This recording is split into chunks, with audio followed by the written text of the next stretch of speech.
guys, welcome back to my channel. So we're going to be talking about all of the books that I want to read before the year is over. And I mean, the year is almost over. Like, we are already hitting the burr months, as they say, because after August, September, which is my birth month, October, November, and December, which is so crazy. But good news is that I am almost done meeting my goal. So my TBR goal for the year, very small. I made it like 20 books. Even though in my mind I was like, I'm gonna get to 30 books. I'm gonna push myself to get to 30 books, but on my Goodreads, it's literally at 20. So far, I'm at, I think, hold on, 11 books. So I'm at 11 out of 20 books. So I literally only have 9 more books to read, and I'm already reading 1. So really, I only have 8 more books to read. So that's gonna be easy peasy. Like, I'm going to decimate my reading goal, okay? So I'm gonna start off with the book that I'm currently reading, because I always like to talk about the book that I'm currently reading. The book that I'm currently reading is this one right here. Like, oh, also, by the way, I like how I changed my setup. You know, I noticed all of the girls on BookTube, you know, sit in front of their little library or their little bookshelf. So I was like, I'm gonna sit in front of my bookshelf, even though it is scarcely underpopulated. Do not mind that. We're gonna change that.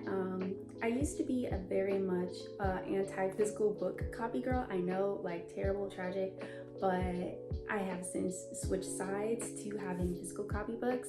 I still do like read ebooks. It's just not the same. But I read a lot of ebooks because I do have like a digital library that I use, and you know, a girl likes to save her monies. So we're gonna do both, but at the same time, we are gonna like enjoy buying physical copy books again. And I've also found great places, sorry, I'm talking too much. I've also found some great places where we can like buy books for a little bit less. So yeah. Anyway, this is the book that I'm currently reading. I know, very demure of me. I'm reading Pride and Prejudice by Jane Austen. You know, like, it is so... Honestly, I can definitely see how this book is the blueprint for a lot of the stories and movies that we watch today, namely Bridgerton. Like, I'm literally reading this and I'm like, I can totally see where Bridgerton literally got a lot of their stuff from, and it's from Pride and Prejudice. And so yeah, this is the book that I'm reading now. I'm almost done with it. I'm hoping to finish it by the end of today. Very ambitious of me, but yeah, and so far I'm enjoying it. I'm liking it a lot. The next book that I'm planning to read after that one is look at her, isn't she pretty? Isn't she just so beautiful? I just love her. Like, look at the copy, it's so pretty, it's so cute. But yeah, so we got Little Women by Louisa May Alcott. So again, I'm coming with the classics, you know. Like, I literally saw this in Second and Charles. It's a bookstore that basically sells like used and new books. And this is definitely a new book. But yeah, and it sells like, you know, the classics for a nice low price. Like, I'm not even mad that they put a sticker on there. Like, $6.95, you can't beat that. And for a pretty cover like this, it's over, you know? So I'm really happy and excited to read this. And it's so cute. And it looks so good on my bookshelf, okay? All right, and then the next book on my TBR that I want to read before the year is over is gonna be this book here. It's called Rent a Boyfriend. And I know it's like, Janae, girl, are you desperate? Are you that desperate for a man? No, we're not. But it's such a cute concept, and lately I have been on a fantasy train. And as a writer, like, I don't know if you guys know, I'm writing my own book. I'm a fantasy writer. I really want to like diversify the genres that I'm reading. So I have like a lot of classical literature on my TBR. I have mysteries, I have rom-coms, I have all of the different genres on there because I really am interested in learning from everybody. And you know, I still have to like pick books that are like super exciting and that are just super, I don't know, girly pop, and this would be that book. So yeah, it's Rent a Boyfriend by Gloria Chow. I know I didn't go over what Pride and Prejudice were about and what Little Women are about, because like those are like, at this point we all know what those are about. But I am gonna like tell you guys a little bit what this is about. So let's read the summary, okay? So basically, Chloe Wang is nervous to introduce her parents to her boyfriend because the truth is she hasn't met him yet either, okay? She hired him from Rent for Your Rents, a company specializing in providing fake boyfriends trained to impress even the most traditional Asian parents. So that's the first part, and basically from here, you know, the guy that she ends up meeting is, you know, he's an actor, he's acting, he's pretending, but in reality, he is the complete opposite of what her parents would like. And so yeah, they likely start a relationship, and it's just, I don't know, it's a recipe for disaster, but also a recipe for a really cute romance. So yeah, Rent a Boyfriend by Gloria Chow, okay? And now I think that's it for all of the books on my shelf. Well, hold on. Sorry, so here's the last book that I have a physical copy of that I want to read before the year is over. It's a little difficult, but I'm going to read it. Okay? It's John Grisham, The Firm. So this book is a little bit of a, like, I don't know, that's not very helpful, but basically, it takes place like way back when, okay? And Mitch and his wife, basically they're on the struggle bus, and then finally, you know, he lands this amazing job, this amazing company, but supposedly the company is not all that it seems, and that there's like a catch to it, and they have all of these crazy rules that they want their employees to follow. And you know, Mitch and his wife are like super, you know, thrilled about it because, you know, they just graduated college and they're super excited to just, you know, start making some money. And so here comes this amazing job, offers them a mortgage, car, yada yada, great money, everything, right? And basically there is a catch. There is something going on with this company. Everything is not all sunshine and roses, or sunshine and daisies. And so yeah, that's basically how the book starts off. I started reading it, but I have not finished it. So yeah, I kind of DNF'd it a little bit with the intention of coming back to finish it. So I'm gonna put that back on the shelf. All right, and now for the books that I have not yet purchased yet, but I am planning to purchase. So I'm just gonna do all of the books that are on my list in no particular order. And yeah, so here we go. I'm gonna take out my computer and just read them right off of here. The first book on our list that I really want to read is An Improbable Season by Rosalind Eves. And basically it's giving very much Bridgerton, it's giving very much Pride and Prejudice, Little Women, and that's what it says on the back of the book. Well, I don't have the physical book, but that's what it says. Basically, so when Thalia, Calliope, and Charles set off to Regency London for their first season, they know exactly what they want. Thalia means to make her mark among the intelligentsia and publish her poetry. Her sister Callie aims to take high society by storm, with parties and gowns galore and a proper husband at the end of it. Their cousin Karis hopes to earn her place among the nearly exclusive male scientific elite, but it doesn't take long for things to fall apart. Callie finds herself embroiled in a scandal and relying upon an arranged marriage to redeem her reputation.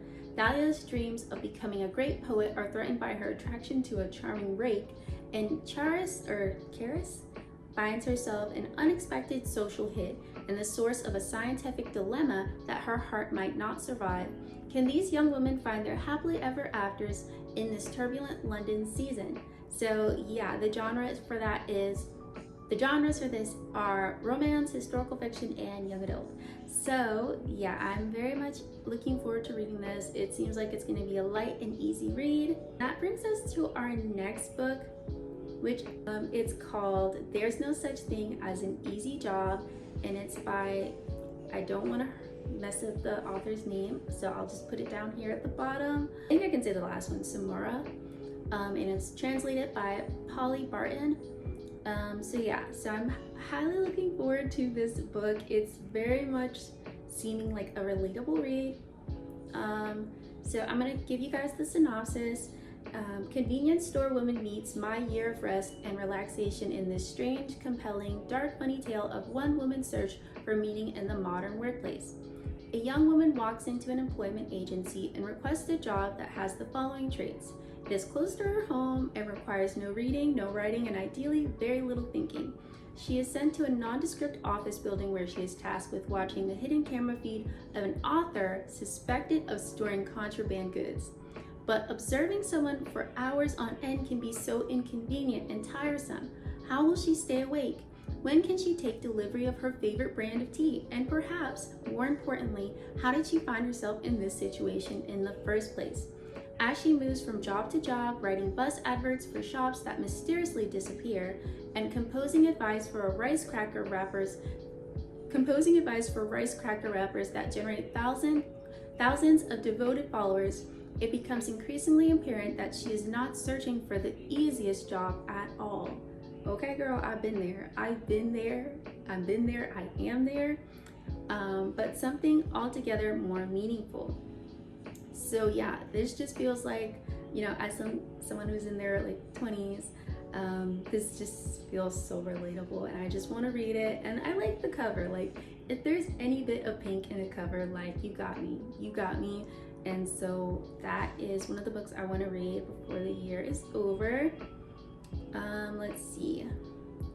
Our next book that we want. This brings us to another book that's in like the classical literature, or maybe, yeah, it's in the classical literature genre. And it's an oldie. It's not squeaky clean, squeaky new. It is Anne of Green Gables by L.M. Montgomery. So let me explain this. So I watched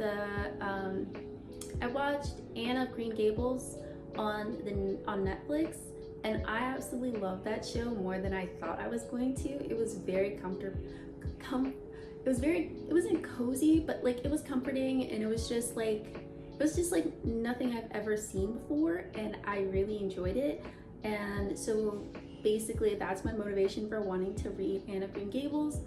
The show was really good, and usually when the show is really good, the book is even better. So I will be going ahead and reading this.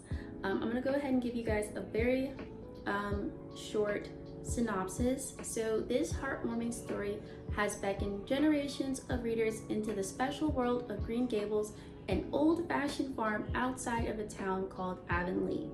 Anne Shirley, an 11-year-old orphan, has arrived in this verdant corner of Prince Edward Island, only to discover that the Cuthberts, elderly Matthew and his stern sister Marilla, want to adopt a boy, not a feisty redhead girl.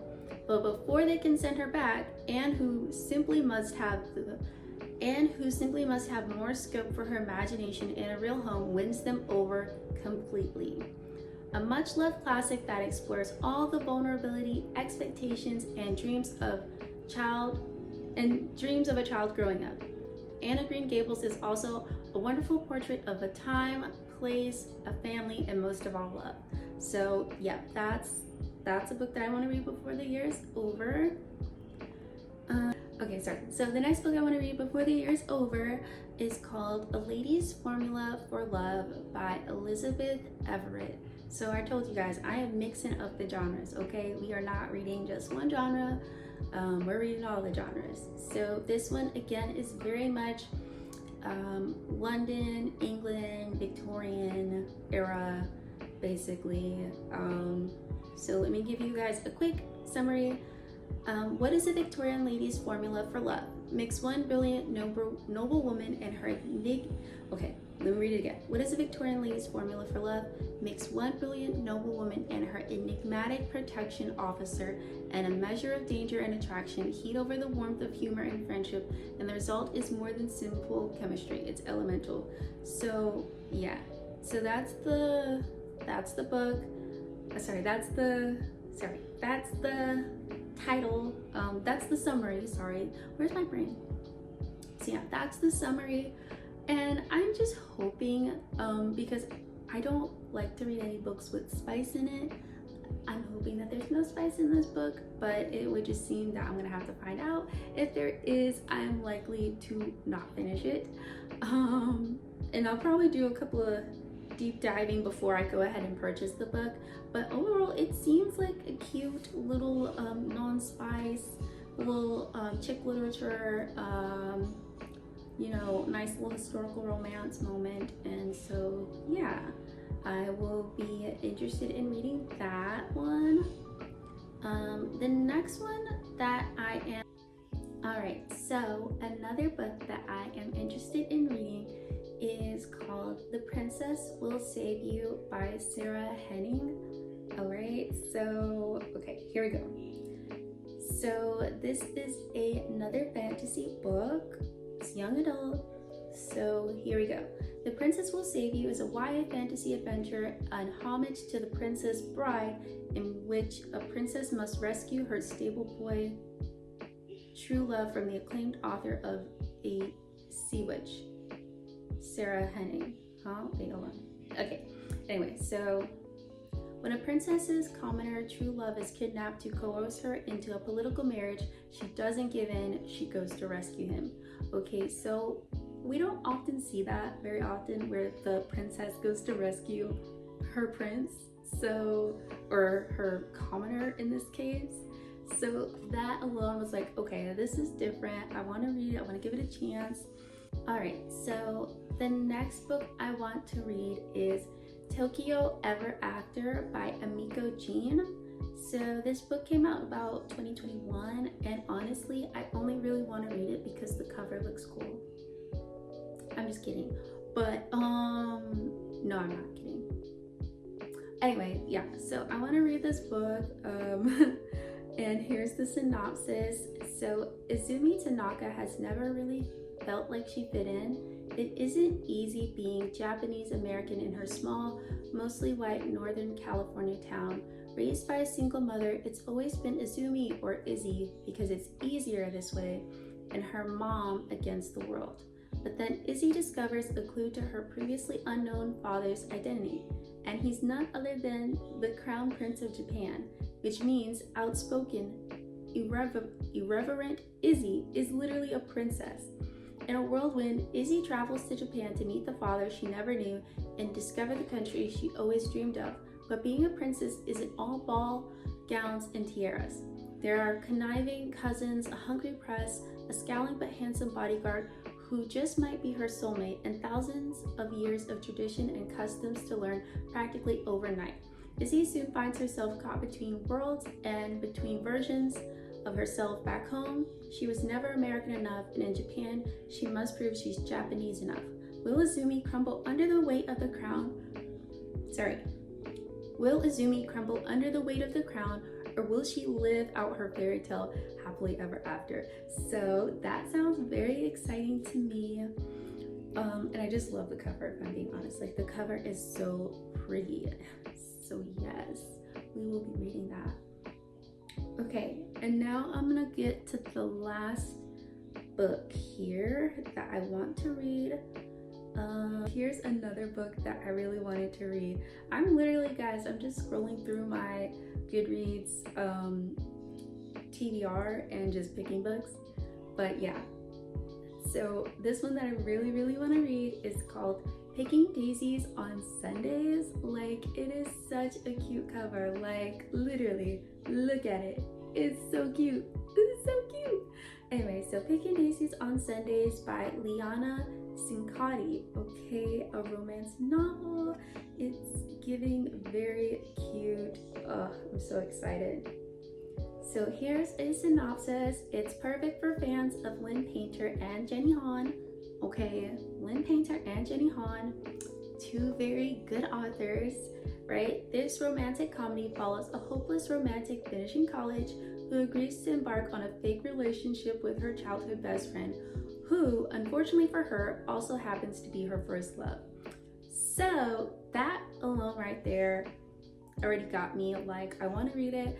The cover is super cute, the premise is super cute, and I just love that they are college age, because I feel like I'm always reading like books with like people who are like high school or like high school age, and it's just kind of like, I'm 25, like, oh, I'm gonna be 25, I'm 24, like, come on, like, where are the characters who are in their 20s? Like, do people just stop existing after they turn 20? Like, I don't know.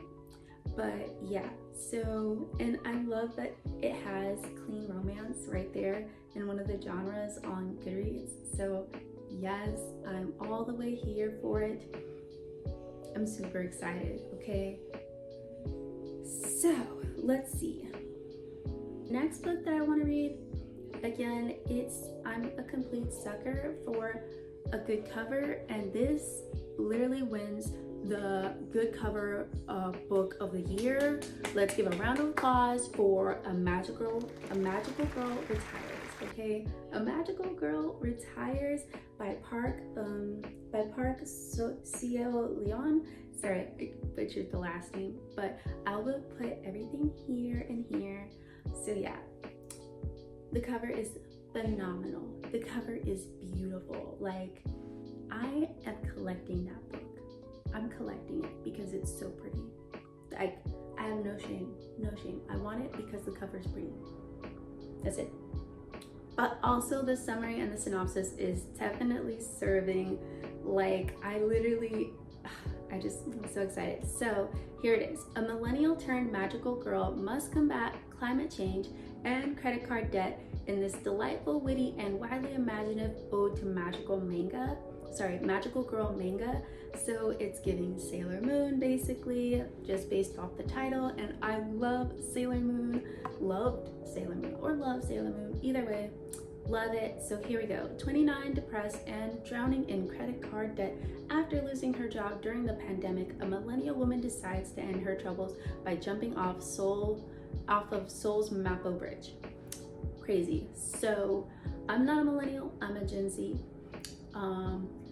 but I can definitely relate to just the struggle, because I live in America and the economy is rough. Okay, it is rough. Okay, but yeah, so I mean, I'm not gonna jump off the bridge though. But yeah, that alone is already got my interest peaked. All right, so let's continue on.